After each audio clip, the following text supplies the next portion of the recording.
বিসমিল্লাহির রহমানির রহিম। পরম করুণাময় ও অসীম দয়ালু আল্লাহর নামে শুরু। ওয়ামান আহসানু কাওলান মিম্মান দাআ ইলাল্লাহি ওয়া আমিলা সালিহান ওয়া ক্বালা ইন্নানী মিনাল মুসলিমিন।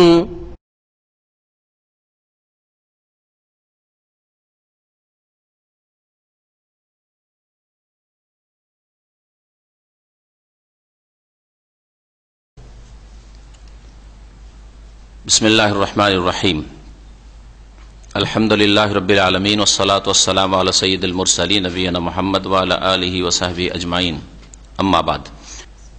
ওয়াইল ইবনে হুজর রাদিয়াল্লাহু আনহু قال صليت مع النبي صلى الله عليه وسلم فوضع يده اليمنى على يده اليسرى على صدره اخرجه ابن خزيمة।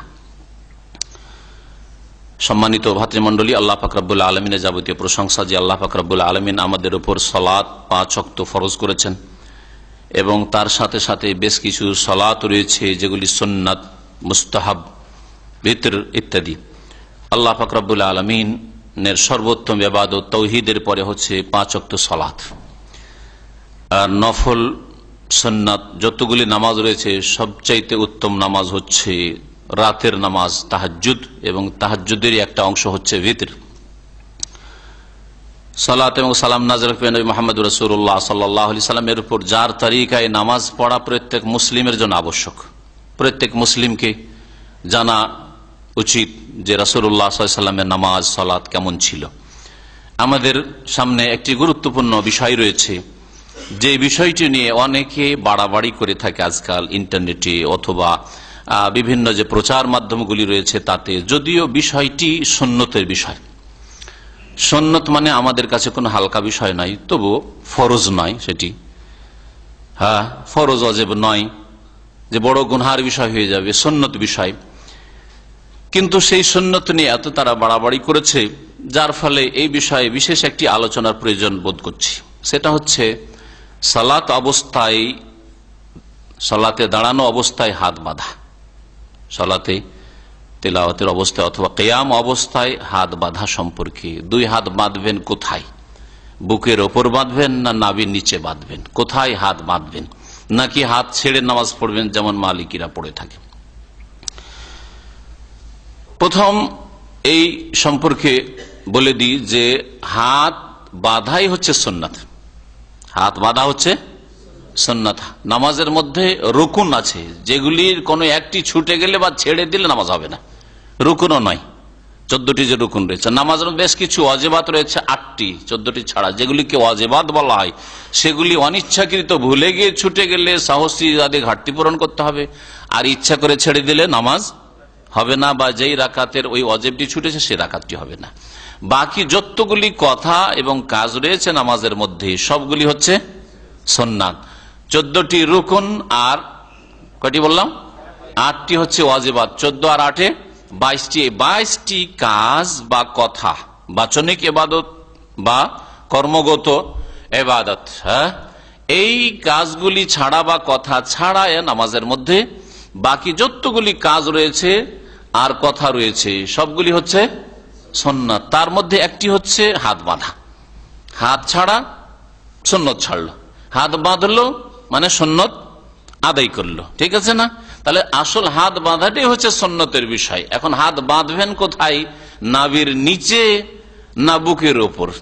এই আসল হাকিকাতটা, যেটা কোরআন ও হাদিস দ্বারা প্রমাণিত অথবা রাসূলুল্লাহ সাল্লাল্লাহু আলাইহি ওয়াসাল্লাম আমল দ্বারা প্রমাণিত, সাহাবাই কেরামদের আমল যা ছিল তা সেটি স্পষ্ট করা আবশ্যক। এই ক্ষেত্রে একটি দলিল নয়, 4-5টি দলিল রয়েছে এবং সবগুলি সহিহ অথবা হাসান, কোন জয়ীফ জাল নাই। আমি আপনাদের সামনে আজকে পেশ করব। প্রথম হাদিসটি, আসল কিতাব হচ্ছে সহিহ ইবনে খুজাইমা আর বুলুগুল মারাম, যেই কিতাবের দর্স আমাদের নিয়মিত শুক্রবারে চলছে, তাতে এই হাদিসটি রয়েছে। সেই হাদিসটা দিয়ে শুরু করি। ওয়াইল ইবনে হুজর রাদিয়াল্লাহু তাআলা আনহু থেকে বর্ণিত, তিনি বলছেন, সাল্লাইতু মা নবী সাল্লাল্লাহু আলাইহি ওয়াসাল্লাম, নবী করিম সাল্লাল্লাহু আলাইহি ওয়াসাল্লামের সাথে আমি নামাজ পড়েছি। ফাওয়াদা ইয়াদাহুল ইয়ুমনা আলা ইয়াদিহিল ইউসরা, অতঃপর তিনি তার ডান হাত রাখলেন বাম হাতের ওপর, ডান হাত রাখলেন বাম হাতের ওপর। আলা সাদরিহি, কোথায়? সাদর মানে বক্ষ, বুকের উপর রাখলেন। বুক মানে পেট নাই, আর বুক মানে নাভি নাই। বুক কোথায়? এই বুকের উপর, যেটাকে সাদর বলা হয়। এখান থেকে শুরু করে এই পর্যন্ত বুক। তো বক্ষের ওপর হাত রাখেন রাসূলুল্লাহ সাল্লাল্লাহু আলাইহি সাল্লাম। এই হাদিসটির অবস্থা কি জানেন? এই হাদিসটা সম্পর্কে কিছু আজকালকার বক্তারা জয়ীফ বলে দিয়ে চুপ, কিন্তু এই হাদিস সনদ জয়ীফ না হাদিস জয়ীফ। সনদ আর হাদিসে পার্থক্য আছে। সনদ মানে সূত্র, একটি বিষয় কয়েকটি সূত্র থেকে আসতে পারে। যেমন উদাহরণস্বরূপ বলি, আজকে একটা দুর্ঘটনা ঘটেছে, গতকালকে ঘটেছে, বাস্তব ঘটনা। গতকালকে একটা লোক রাস্তা পার করছিল, আর পুলিশের গাড়ি রিভার্স করে আসছিল, দিল ধাক্কা, পড়ে গেল, অ্যাম্বুলেন্স উঠিয়ে নিয়ে গেছে। ঠিক আছে না? আমাদের কাছে ধরেন এই ঘটনাটি উদাহরণস্বরূপ বলি, আসলে আমাদের কাছে একটা এমন সূত্র থেকে যে যাকে চিনি না এমন লোক বলল, জানিও না সে সত্য কথা বলে না মিথ্যা কথা বলে, বানিয়ে বলে, হ্যাঁ, কাউকে বদনাম করার জন্য বলে, হ্যাঁ, বললো আমাদের কাছে। তাহলে ঘটনা সত্য হলেও আমাদের কাছে বিশ্বস্ত সূত্রে খবরটি আসেনি, সেজন্য এখনো হয়তো পুরোপুরি আস্থা হয়নি। ঠিক আছে, এই সনদ সূত্রটা আমাদের কাছে দুর্বল। এই সনদের নাম আরবিতে হচ্ছে কি? জয়ীফ। ঠিক না? জয়ীফ। আর একজন আসলো যাকে চিনি জানি, বিশ্বস্ত ব্যক্তি, ইমানদার ব্যক্তি, আল্লাহ ভীরু, ঝুটা কথা মিথ্যা কথা বলবে না, তার মাধ্যমে জানতে পারলাম। সে নিজেই দেখেছে অথবা কারো কাছে শুনেছে, সেও বিশ্বস্ত। হ্যাঁ, সনদে কয়েকজন হয়তো আছে সূত্রে, তাদের মাধ্যমে জানতে পারলাম। ঘটনা বিশ্বাস হবে না? হবে না? তাহলে বলবো যে আগের সূত্রটি আমাদের কাছে নির্ভরযোগ্য ছিল না, কিন্তু এখন আমরা নির্ভরযোগ্য সূত্রে জানতে পেরেছি ঘটনা সত্য। ঠিক না? জি। এই হাদিসটি সম্পর্কে ঠিক ওই রকমই শোনায় আপনাদেরকে। এই হাদিস সম্পর্কে মজার কথা হচ্ছে যে তারা কাটাছেড়া করে বলে থাকে। আল্লামা আলবানী রহমতুল্লাহ আলাইহি যে কথাটি বলেছেন, আর সহিহ ইবনে খুজাইমার টিকাতে কথাটি মজুদ রয়েছে। কালাল আলবানী বলছেন ইসনাদুহু যায়িফুন, এর সনদ হচ্ছে যায়িফ। হাদিস যায়িফ বলেননি, কি বলেছেন? সূত্র হচ্ছে যায়িফ। লিআন্না, কেন? লিআন্না মুআম্মালান হুয়া ইবনু ইসমাইল সাইয়ুল হিফজ, কারণ এই হাদিসের সনদে মুআম্মাল বিন ইসমাইল একজন রয়েছে, ইসমাইলের পুত্র মুআম্মাল। এই লোকটির স্মৃতিশক্তি খারাপ ছিল, স্মৃতিশক্তি দুর্বল। সাইয়ুল হিফজ মানে স্মৃতিশক্তি দুর্বল ছিল, মনে রাখতে কম পারত, ধরে রাখতে কম পারত। তাহলে তার দিনের দিক থেকে, তাকওয়া পরেজগারির দিক থেকে, ইমানদারিতে হয়তো ঠিক ছিল, কিন্তু দুর্বলতা কোথায় ছিল? কুওয়াত হাফেজা, স্মৃতিশক্তিতে দুর্বলতা ছিল। সেই জন্য এর সনদটা হচ্ছে যায়িফ। এতটুকু বলে দিয়ে লোকজনকে ধোকা দিল যে দেখো দেখো বুকের ওপর হাত বাঁধাও যায়িফ, যেমন নাভিটা যায়িফ বলছে, এটাও যায়িফ, দিল প্রচার করে। ঠিক এই করেছে কিছু লোকেরা। আলবানী রহমতুল্লাহ তার সাথে সাথে বলছেন সাইয়ুল হিফজ বলার পর, লাকিন্নাল হাদিস সাহিহুন, তবে হাদিস হচ্ছে সহিহ। হাদিস হচ্ছে কি? সনদ যায়িফ, হাদিস হচ্ছে সহিহ বলছেন। কেন সহিহ? গায়ের জোরে না, কখনো না। যা মিন তুরুকিন উখরা, অন্য অন্য একাধিক সূত্র থেকে এসছে। তারিখ বলেননি, অন্য সূত্র সমূহ থেকে এসছে। বেমানাহু, এই অর্থে, এই অর্থে বেশ কিছু হাদিস এসছে, সনদ এসছে। ওয়াফিল ওয়াজি আলা সাদরি আহাদিস তাশহাদু লাহু, আর তার সাথে সাথে আরো বলছেন যে সিনার ওপর, বুকের ওপর হাত রাখার ক্ষেত্রে আহাদিস, বেশ কিছু হাদিস রয়েছে, একটি হাদিস নয়, বেশ কিছু হাদিস রয়েছে যেগুলি এর সাক্ষী প্রদান করে, তাশহাদু লাহু, এর সমর্থন যোগায়।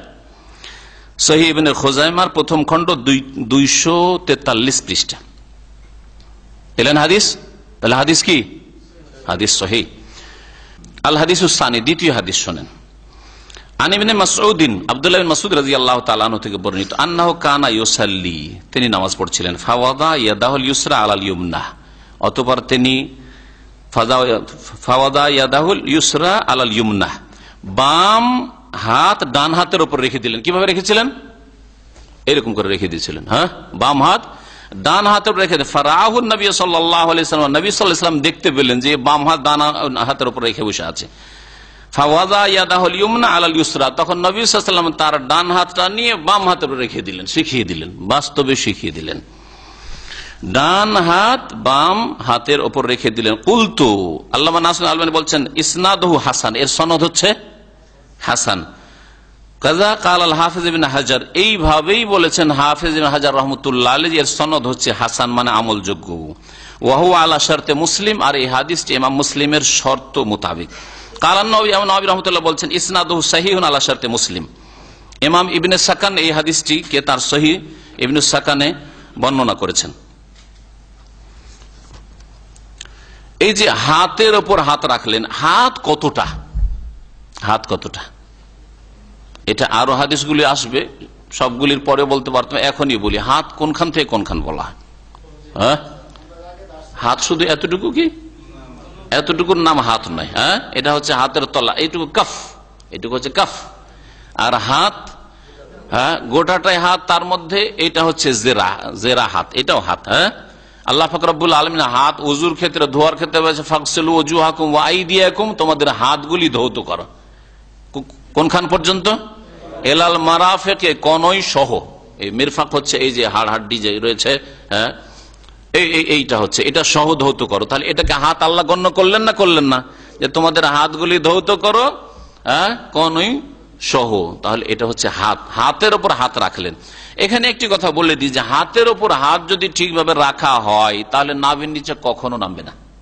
কেউ দাঁড়িয়ে একটু পরীক্ষা করেন, একজন, হ্যাঁ দাঁড়িয়ে পরীক্ষা করেন দেখি, হাতের উপর হাত রাখেন আপনি এইভাবে, হ্যাঁ তাহলে নাভির নিচে নামান তো, নাভির নিচে নামালে ঝুঁকতে হবে, এই ঝুঁকা ছাড়া কোনো উপায় নেই। বুঝতে পেরেছেন? এই জন্য এই হাদিসটাও প্রমাণ করে যে নাভির নিচে নয়, নাভির ওপরে। আর সেটা হচ্ছে আলা সাদরি, এক হাদিস আর এক হাদিসের ব্যাখ্যা করে হাতের ওপর হাত রেখেছেন, আর সেটা ওপরে থাকতো, নিচে নয়। তৃতীয় হাদিস শোনাই। আনতাউসিন, তাউস প্রখ্যাত তাবেঈ, তিনি বর্ণনা করেছেন কাল কানা রাসূলুল্লাহ সাল্লাল্লাহু আলাইহি ওয়াসাল্লাম ইয়াদাউ ইয়াদাহুল ইয়ুমনা আলা ইয়াদিহিল ইউসরা, রাসূলুল্লাহ সাল্লাল্লাহু আলাইহি ওয়াসাল্লাম ডান হাত বাম হাতের উপর রাখতেন। সুম্মা ইয়াশুদ্দু বাইনাহুমা আলা সাদরিহি, আর তারপর মজবুত করে ধরতেন দুটো হাতকে, একটি হাত দিয়ে আরেকটি হাতকে কোথায়? আলা সাদরিহি, কোথায়? সিনার ওপর, বুকের ওপর। ওয়া হুয়া ফিস সালাতে, নামাজ অবস্থায়। কোথায়? নামাজ অবস্থায়। নামাজের বাইরের কথা বলা হয়নি যে কোনো বুকে হাত দিয়ে বসে আছেন হয়তো, হ্যাঁ এইরকম না, নামাজের ভিতরে এইভাবে সিনার উপর হাত রাখতেন। আল্লামা নাসিরুদ্দিন আলবানী রাহমাতুল্লাহ বলছেন কুলতু, আমি বলবো এই হাযা হাদিসুন মুরসালুন, এই হাদিসটি হচ্ছে মুরসাল। ওয়া হুয়া হাদিসুন সহিহ, আর এই হাদিস সহিহ। মুরসাল হাদিস শর্ত সাপেক্ষ আমলযোগ্য। মুরসাল হাদিসের হুকুম সম্পর্কে মুস্তালাহুল হাদিস বা উসুল হাদিসের কায়দা কানুনে অনেকদিন আগে আলোচনা করেছি, জানি না ওই আলোচনা যদি থাকে রেকর্ডিং ভাইদের কাছে তো ঠিক আছে, না হলে আরেকদিন আবার ওই দর্শটা রিপিট করে দেবো। মুরসাল হাদিসের উপর আমল করা যাবে কি যাবে না? মুরসাল হাদিস কাকে বলে প্রথম জেনে সংক্ষেপে, সেটা হচ্ছে কোন তাবেঈ যদি বলেন কালা রাসূলুল্লাহ, তাউস, এই যে এই হাদিসে বাস্তব প্রমাণ, তাউস তাবেঈ কি বলছেন? রাসূলুল্লাহ সাল্লাল্লাহু আলাইহি ওয়াসাল্লাম এরকম করেছেন, রাসূলুল্লাহ এরকম করেছেন। তাউস তাবেঈ তো রসুলকে দেখেননি, তা নিশ্চয়ই মাঝখানে কেউ তাকে বলেছে। কে বলেছে? সে সম্ভাবনা বেশি যে তাবেঈ যখন বলছেন তো সাহাবীর কাছ থেকে শুনে হবেন, এটাই সম্ভাবনা বেশি। যদি এটা হয় তাহলে হাদিস সহিহ, কারণ সাহাবীরা সমালোচনার ঊর্ধ্বে। হ্যাঁ, সাহাবীদের মধ্যে সহিহ জয়ীফের কোন তদন্ত করার প্রয়োজন করেন। আর সাহাবাতু কুল্লুহুম আদুল, তারা সব হ্যাঁ ন্যায়ের উপর প্রতিষ্ঠিত, তারা সবাই সত্যবাদী। সুতরাং সাহাবী হলে তো হাদিস সহিহ হয়ে গেল। এখন কিছুটা সন্দেহ থাকে, সম্ভাবনা থাকে যে তাবেঈ আবার আরেক তাবেঈ থেকে তো শুনেনি, বর্ণনা করেনি। যদি এই সম্ভাবনাই আরেক তাবেঈ থেকে যদি এই ঘটনাটা শুনে থাকে বুকের উপর হাত বাঁধার, তাহলে সেই তাবেঈর অবস্থা আবার কেমন, স্মৃতি শক্তি ভালো ছিল কিনা, হ্যাঁ তিনি বিশ্বস্ত কিনা, ছিলেন কিনা, এটা একটা প্রশ্ন থাকছে। এই সামান্য একটু সন্দেহের জন্য ইখতিলাফ রয়েছে। একদল বলছে যে মুরসাল দলিল হইতে পারে না, জয়ীফ, হালকা জয়ীফ। আর এক দল বলেছেন যে মুরসাল দলিল বিনা কোনো শর্তে, আর এক দল বলছে শর্ত সাপেক্ষ দলিল। তো শর্ত সাপেক্ষ দলিল এটা হচ্ছে সহিহ, আল্লাহু আলম, যে তার যদি সমর্থনে আরো হাদিস থাকে। আর এর আগে হাদিস আরো দুটো পেলেন এর সমর্থনে, বুকের উপর হাত বাঁধা আলী রাদিয়াল্লাহু তাআলা আনহু থেকে, সেটা হচ্ছে মিনাস সুন্নতে, সুন্নত হচ্ছে ওয়াদউল কাফফি আলাল কাফফি, হাতকে হাতের উপর রাখা। কাফ আবার এটা হাতের উপর হাত রাখা, তাহাতা সুররাতে, নাভির নিচে, নাভির নিচে হাদিসটা মুসনাদে আহমদে রয়েছে, পৃষ্ঠা 92-92। এই হাদিস সর্বসম্মতি ক্রমে দঈফ, দুর্বল হাদিস। কেন দুর্বল শুনেন, বলছেন ওয়াহাদা সানাদুন যায়ীফুন, এর সনদ হচ্ছে যায়ীফ, দুর্বল। ইল্লাতুহু, এই হাদিসের রোগ হচ্ছে আব্দুর রহমান বিন ইসহাক ওয়াসিতি। আব্দুর রহমান বিন ইসহাক, ইসহাকের ছেলে আব্দুর রহমান, ওয়াসেতের লোক, ওয়াসেত ইরাকের একটি শহর, সেই ওয়াসিতি। ওয়াহুয়া যায়ীফুন, এ হচ্ছে দুর্বল, এ হচ্ছে দুর্বল। ইমাম আবু দাউদ রহমতুল্লাহ আলাইহি এই হাদিসটি সম্পর্কে কি বলেছেন শুনেন। এই হাদিস সম্পর্কে ইমাম আবু দাউদ বলছেন, সামিআতু আহমদ বিন হাম্বল, আমি আমার ওস্তাদ চতুর্থ ইমাম, 4 ইমামের ইমাম আহমদ বিন হাম্বল মুহাদ্দিস থেকে শুনেছি, ইউযাইফু আব্দুর রহমান ইবনে ইসহাক আল কুফি আল ওয়াসিতি। এই আব্দুর রহমান বিন ইসহাক কুফি, কুফাতে হয়তো বসবাস করতে, এই জন্য তাকে কুফিও বলা হয়েছে, আর ওয়াসিত বসবাস, এই জন্য ওয়াসিতিও বলা হয়েছে। তাকে দুর্বল বলতেন ইমাম আহমদ বিন হাম্বল, এই বর্ণনাকারীকে দুর্বল বলেছেন। কুলতু, ইমাম নাসিরুদ্দিন আলবানী রাহমাতুল্লাহ বলছেন, ওয়ালিযালিকা লাম ইয়াখুযিল ইমাম আহমদ বিহাদিসি হাযা, এই জন্য ইমাম আহমদ রাহমাতুল্লাহ আলাইহি এই হাদিসটি আলী রাদিয়াল্লাহু তাআলা আনহু থেকে বর্ণিত আব্দুর রহমান বিন ইসহাক ওয়াসিতির মাধ্যমে যে বর্ণিত হয়েছে, এই হাদিসটিকে নেননি, মানে এর উপর আমল তিনি করেননি, এর ভিত্তিতে তিনি নাভির নিচের ফতোয়া দেননি। সুতরাং হাম্বেলি ভাইদেরকে জেনে রাখা উচিত যে হাত বাঁধার ক্ষেত্রে ইমাম আহমদেরও মযহাব নাভির নিচে নয়, যে অবহেলা করবেন হাত বাঁধার ক্ষেত্রে। ফাকালা ইবনু আব্দুল্লাহ, ইমাম আহমদ বিন হাম্বলের ছেলের নাম ছিল আব্দুল্লাহ, তিনি একজন মুহাদ্দিস ছিলেন, যদিও বাপের পর্যায়ে পৌঁছতে পারেননি, কিন্তু তিনি মুহাদ্দিস ছিলেন। আব্বা থেকে মুসনাদ আহমদ বর্ণনা করেছেন। তো এই আব্দুল্লাহ বলছেন, রাআইতু আবি, আমার আব্বাকে দেখেছি, এজা সাল্লা, যখন নামাজ পড়তেন, ওয়াদা ইয়াদাইহি ইহদাহুমা আলাল উখরা ফাওকা সুররাতে, রাখতেন এক হাতকে আর এক হাতের ওপর, ফাওকা সুররা, নাভির ওপরে, নাভির ওপরে। মুহাদ্দিসিন কিরামরা ফুকাহায়ে কেরাম নাভির ওপরে বুঝাইতে গিয়ে নাভির নিচে কে অস্বীকার করে, তার মানে বুকের ওপরে, তারা নাভির ওপরে মানে পেটের উপরে, একটু নাভির ওপরে এরকম করে নয়, বরং তারা বুকের ওপরেই বাঁধতেন। এটাই হচ্ছে। তারপরে নাভির নিচে থেকে তো উঠে এলো। কেউ যদি বলে যে না আপনি হয়তো এটা বাড়িয়ে বলছেন, আমি ঠিক আছে মেনেই নিলাম, তো নাভির ওপরে তো আসলো ইমাম আহমদ বিন হাম্বল তার কিতাবে এই হাদিস বর্ণিত, কিন্তু হাদিস যেহেতু যায়ীফ, সেই জন্য হাদিস সংকলন করলেও সেই হাদিসের আমল করেননি। কার আমল করতেন? ফাওকা সুররা, নাভির ওপরে হাত বাঁধার প্রতি আমল করতেন।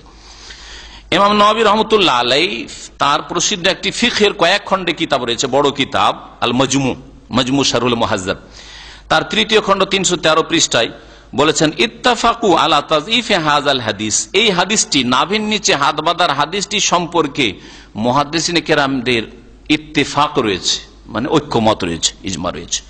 কেন? লিআন্নাহু মিন রিওয়ায়াত আব্দুর রহমান বিন ইসহাক ওয়াসিতি, কারণ এটি বর্ণনা করেছে একমাত্র এক সূত্র থেকে, সেটা হচ্ছে আব্দুর রহমান বিন ইসহাক ওয়াসিতির সূত্র।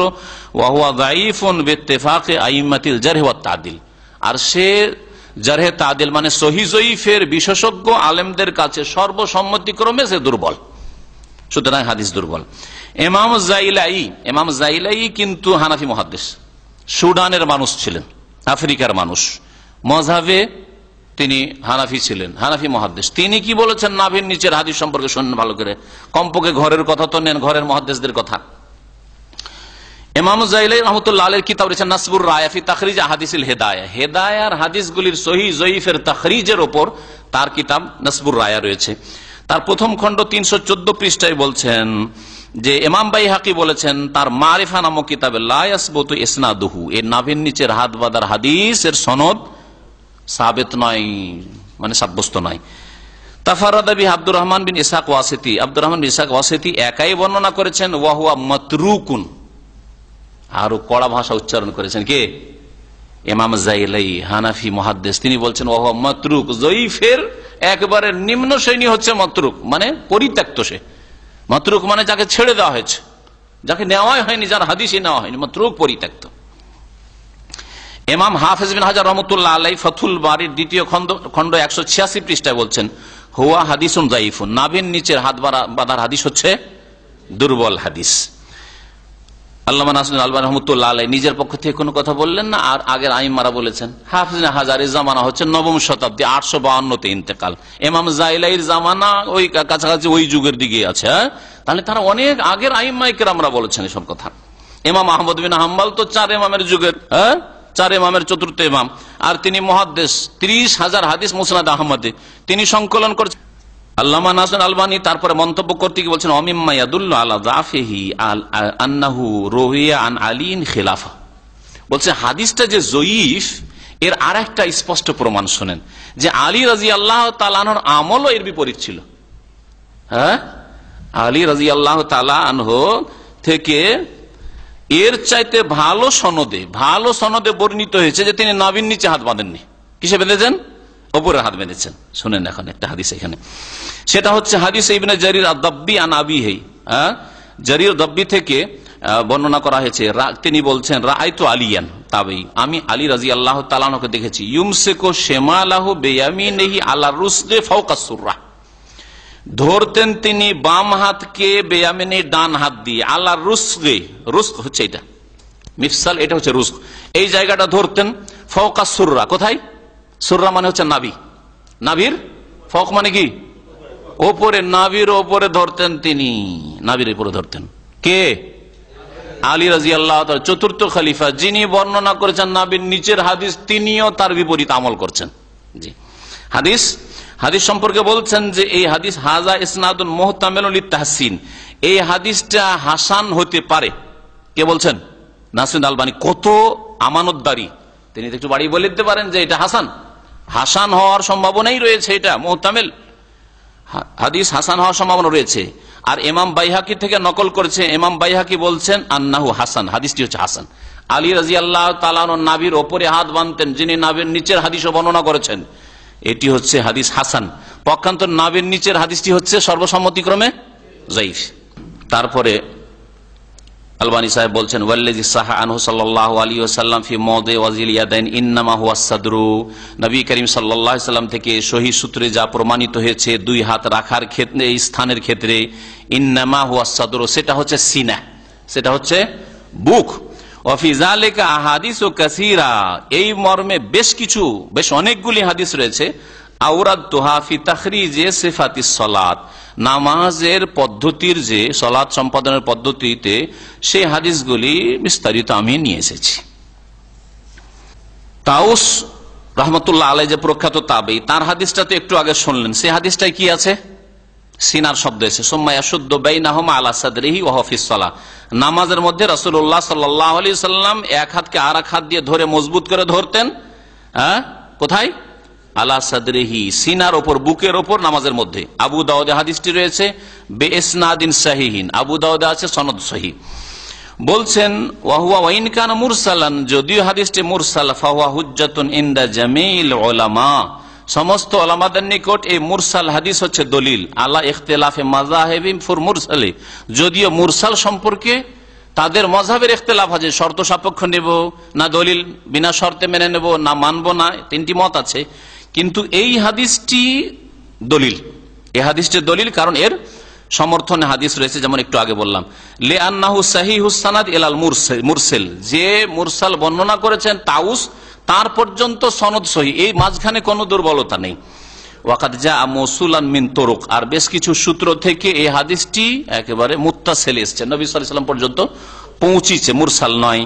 যেমন ইঙ্গিত করেছি, ফাকানা হুজ্জাতান ইনদাল জামি, সুতরাং সকল আইম্মায়ে কেরামদের নিকট এই মুরসাল হাদিসটি তাউসের কি দলিল যোগ্য। তারপরে বলছেন যে এই বুকের ওপর হাত বাঁধা দিয়ে ধন্য হয়েছেন ইমাম ইসহাক রহমতুল্লাহ আলাইহি, যিনি ইমাম আহমদ রহমতুল্লাহ আলাইহির সহপাঠী ছিলেন, সেই যুগের তিনি ইমাম ছিলেন, এবং তার দীর্ঘদিন ধরে মযহাব ছিল। তার থেকে বোঝা যায় যে এই চার মযহাবে ইসলাম সীমিত নয়, বরং যে কোনো বড় আলেম ফতোয়া দিয়েছে, আর বড় আলেম দ্বীনের খেদমত করেছে, তার অনেক ভক্ত হয়েছে, অনুসারী হয়েছে, তখন ওই পথে চলতে থেকেছে, আর চলতে চলতে আবার ওই ছাত্ররা, তাদের ভক্তরা ধীরে ধীরে হয়তো শেষ হয়ে গেছে, আর এই চার ইমামের ভক্তরা থেকে গেছে, আর চার ভাগে ভাগ করে নিয়েছে, এইরকম করেছে। পরে এই গোড়ামিটা শুরু হয়েছে, সেই জামানায় এই গোড়ামি ছিল না, বরং যেমন ছাত্র তৈরি হয়, ছাত্র হয়ে ওস্তাদের গবেষণাকে পছন্দ করে, ওস্তাদের ইস্তেমবাদকে পছন্দ করে, ওস্তাদের ফতোয়াকে পছন্দ করে, এইরকম তারিকাটাই ছিল।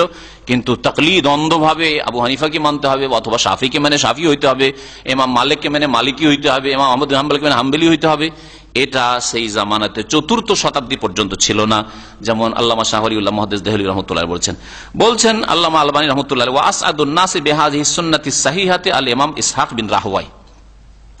আর এই সহিহ সুন্নাত দিয়ে ভাগ্যবান হয়েছেন ইমাম ইসহাক বিন রাহওয়াই রহমাতুল্লাহ আলাইহি। ফাকাদ যাকার আল মারওয়াজি ফিল মাসাইল, ইমাম মারওয়াজি তার মাসাইল নামক কিতাবের 222 পৃষ্ঠায় উল্লেখ করেছেন, কানা ইসহাক ইউতিরু বিনা, ইমাম ইসহাক রহমাতুল্লাহ আলাইহি আমাদেরকে বেতর পড়াইতেন। ওয়ায়ারফা ইয়াদাইহি ফিল কুনুতি, আর কুনুতে 2 হাত উঠাইতেন, হাত উঠিয়ে তিনি দোয়া করতেন কুনুতে।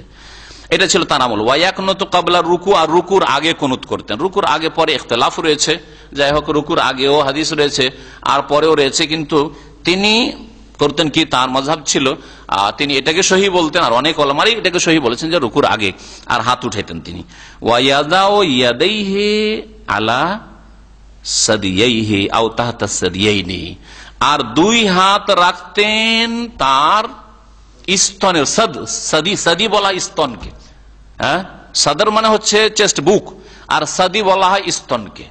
আলা সাদিয়াইহি 2 স্তনের উপর হাত রাখতেন, মানে বুকের উপর, একবার স্পষ্ট তাহলে এটা, কারণ বুক তো এখান থেকে নিয়ে এখান পর্যন্ত বুক বলতে পারেন, কিন্তু সাদি যখন বলবেন তো এই জায়গায়, তাই না?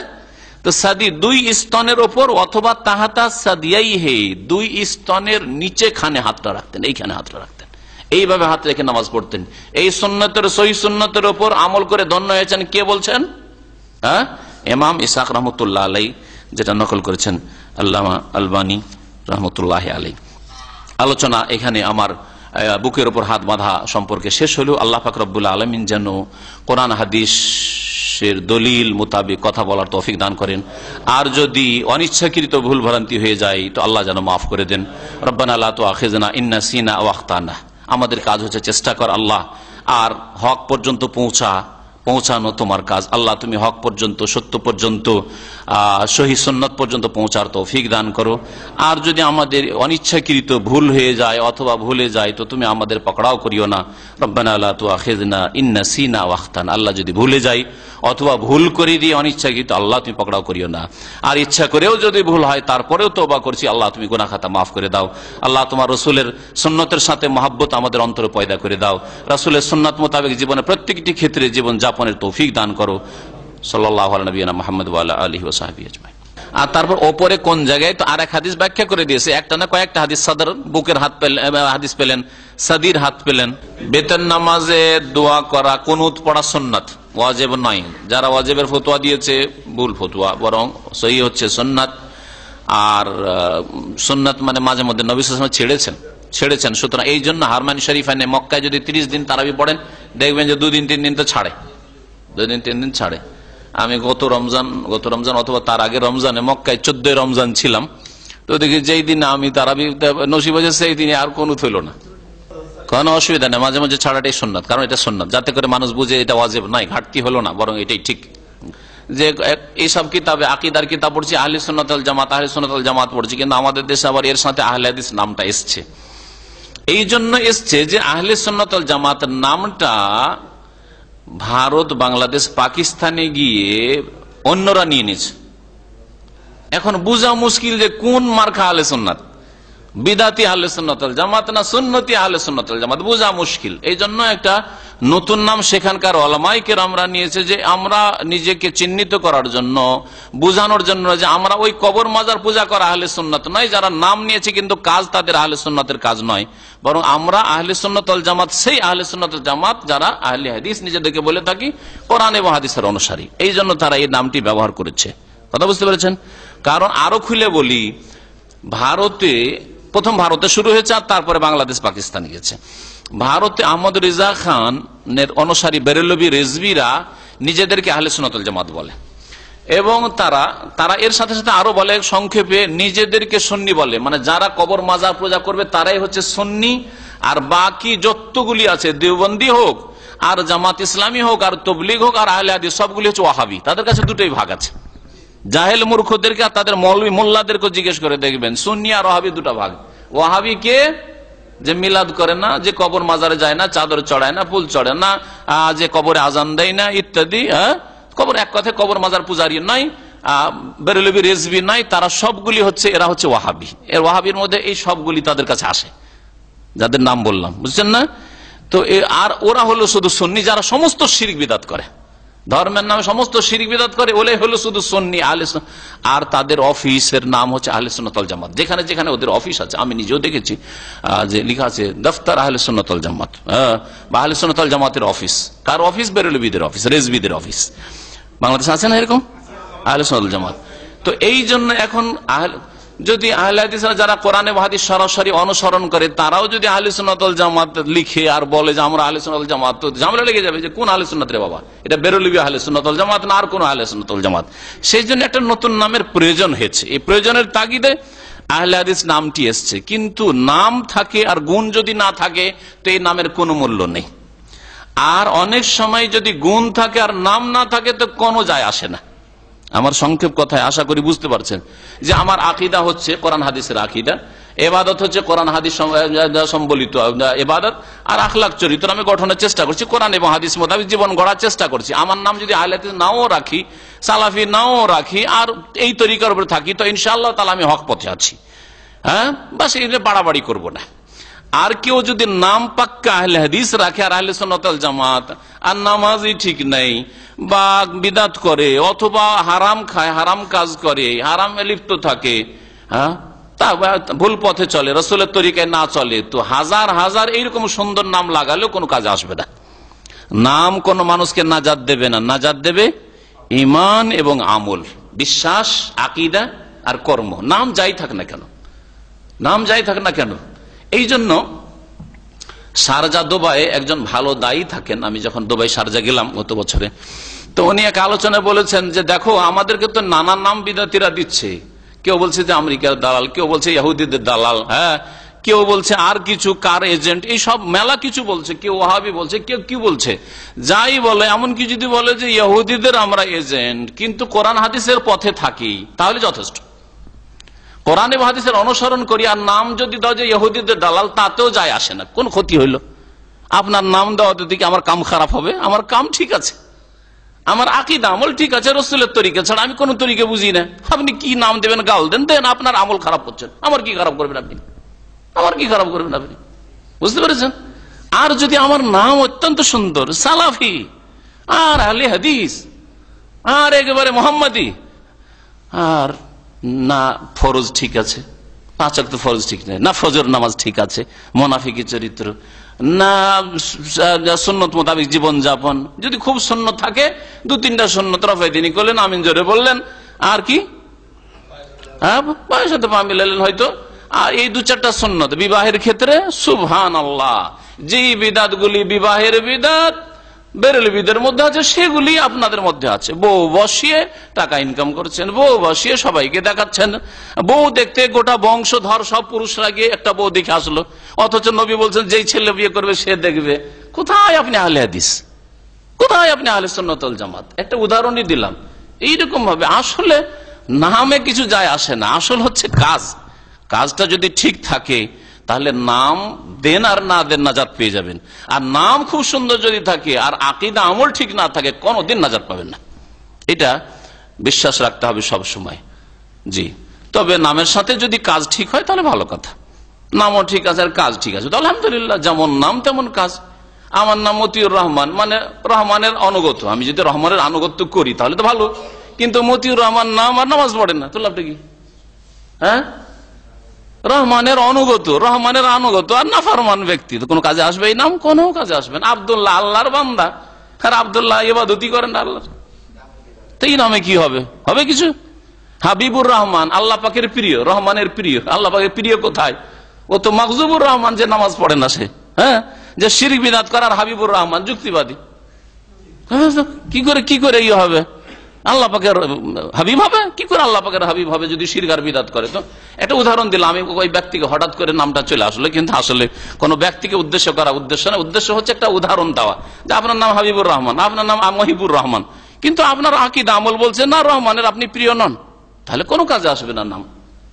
ওই রকমই হচ্ছে আহলে হাদিস, আহলে সুন্নাত ওয়াল জামাত, সালাফি। যদি আকীদা, ইবাদত, আখলাক ঠিক থাকে তাহলে এই নাম কাজে আসবে। আর যদি আকীদা, আখলাক, ইবাদত ঠিক না থাকে, পারিবারিক জীবনে কোরআন হাদিসের উপর আমল নেই, অর্থনীতিতে কোরআন হাদিসের আমল নেই, তাহলে কোনো কাজে আসবে না। সুতরাং আমলের গুরুত্ব দেবেন, আকীদার গুরুত্ব দেবেন, নবীর রাস্তায় চলার চেষ্টা করবেন, নাম থাকার নাই থাক, নাম নিয়ে বাড়াবাড়ি করবেন না। এইরকম কিছু আমার জানা নেই। তবে এই ক্ষেত্রে কেউ কেউ বলেছেন যে হাত রাখা, যে যেমন আজকে পেলেন এটা রাখা, আর একটা হচ্ছে কবজ ধরা, এটাও আছে, এই ধরা এটাও আছে, কিন্তু 3 আঙ্গুল দিয়ে ধরতে হবে, কেমন করে ধরতে, এত জটিলতা আসলে ইসলামের নেই। হ্যাঁ, এত জটিলতার নেই, জটিলতা মানুষে পয়দা করেছে। রুকু শেষ করার পরে হাত বাঁধেন, তবুও কোনো অসুবিধা নেই, না বাঁধেন ছেড়ে দেন, কোনো অসুবিধা নেই, যেটা ভালো লাগে করেন। এই ক্ষেত্রে কোনো স্পষ্ট সুন্নত নেই, হাত বাঁধতে হবে এরকম স্পষ্ট দলিল থাকলে নিয়মিতই বাঁধতাম, কিন্তু স্পষ্ট দলিল নেই। এর আগে বলেছি, অনেকবারই আমি বলেছি। আল্লাহ আমাকে ভালোবাসছেন না বুঝবেন যদি আপনি দেখছেন যে আমি আর সারাদিনের মধ্যে গুনাহ দেখতে পাচ্ছি না, সারাদিনে ফরজ ওয়াজিব ছাড়িনি, জামাত ছাড়িনি, ফজর পড়েছি, হ্যাঁ, আর আমার ডিউটি ঠিক করেছি, আর হারাম কাবিরা কোনো করিনি, তাহলে জানবেন যে আল্লাহ ভালোবাসেন। এবং সবসময় অন্তরটাকে আল্লাহ অভিমুখী রাখবেন, আল্লাহর দিকে যেন ঝাঁপিয়ে আছেন সবসময়। হ্যাঁ, এইরকম অবস্থা যদি কন্টিনিউ আপনি কিছুদিন করতে পারেন, এমনিতে চোখে পানি চলে আসবে, অন্তরটা একেবারে মোমের মতো নরম হয়ে যাবে। কথা বুঝতে পেরেছেন? তো এটা প্রমাণ যে হ্যাঁ, আল্লাহ আপনাকে ভালোবাসে। গুনাহ করতে চেষ্টা করলে বাধা চলে আসে, ভুল করতে চেষ্টা করলে ভুল থেকে আল্লাহ বাঁচিয়ে নেন, এগুলো হচ্ছে আল্লাহ পাক ভালোবাসেন এর লক্ষণ। জি, অনেকে হয়তো গুনার দিকে একটু কদম উঠে গেছে, কিন্তু না, আল্লাহ যেতে দিল না, ওইদিকে পারলো না যেতে। হ্যাঁ, আল্লাহ পাক ভালোবাসেন, কিন্তু গুনার রাস্তা বারবার খুলে যাচ্ছে, আর যখন তখন গুনাহ হয়ে যাচ্ছে, মানে আল্লাহ ভালোবাসছেন না। তাহলে আল্লাহর ভালোবাসা অর্জন করতে পারেননি, কেন এত গুনাহ হচ্ছে আপনার? জি, কিছু লক্ষণ আছে। আর বদলা বেশি সুখে খাচ্ছেন, বেশি টাকা পয়সা পেয়েছেন, যে জন্য আল্লাহ ভালোবাসেন না, তাহলে তো ইহুদি নাসারকে আল্লাহ বেশি ভালোবাসে, তাদের ঘরে বেশি পয়সা। দুনিয়ার মধ্যে সবচেয়ে বেশি পুঁজিপতি ইহুদিরা, যাদের আল্লাহ পাকের গজব হয়েছে।